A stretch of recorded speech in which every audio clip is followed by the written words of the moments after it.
The Pentagon has been exploring its ability to maintain troops and vessels in the Caribbean, which likely means that the U.S. military buildup in the region will stay until next year, according to records we found. For months, the Trump administration has mobilized military troops and vessels to the Caribbean as part of a war on alleged narco-traffickers that has led to at least 80 people being killed, as well as possible plans for military actions against Venezuela. Recently, Defense Secretary Pete Hegseth announced Operation Southern Spear to combat so-called narco-terrorists in the Western Hemisphere.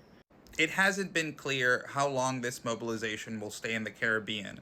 However, according to contracts, announcements, and procurement records we found, it's likely that they will stay at least until the beginning of 2026. In mid-September, the Pentagon awarded a nearly $41 million contract for fuel support at the airport of the once dormant, now incredibly busy Roosevelt Roads Naval Base in Puerto Rico. The contract extends until February 28, 2026.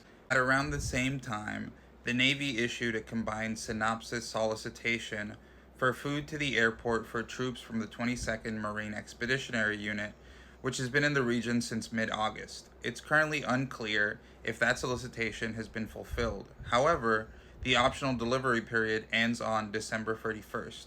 The Federal Aviation Administration established a temporary flight restriction for, quote, special security reasons over a narrow corridor south of Roosevelt Roads until March 31st, 2026. The Pentagon has also been conducting market research to see how long it can supply visiting Navy ships with food and perform repairs on them.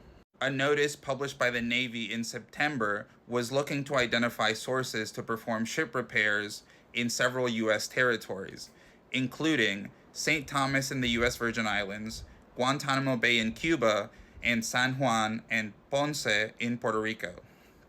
Meanwhile, the Defense Logistics Agency published a notice in October seeking sources to fill a, quote, potential 6 months contract for full-service food support for visiting U.S. Navy ships. If you want the full scoop, look for my most recent story on the Latino Newsletter.org.